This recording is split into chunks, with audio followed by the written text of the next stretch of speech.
بصراحة أنا محتاج أتكلم عن العبث اللي حصل امبارح في ماتش الأهلي والجيش الملكي ده.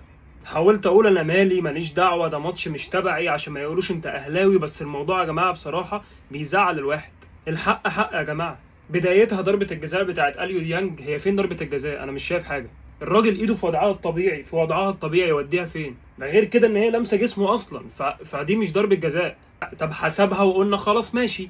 يقوم وهي بتتلعب تلاقي المنظر ده قدامك، بص كام واحد جوه منطقة الجزاء. ازاي كرة زي دي ما تتعدش؟ ولحد امتى الكاف مش هيلعب بالماتشات دي بفار؟ حاجة كمان بقى يا جماعة، ايه المنظر ده؟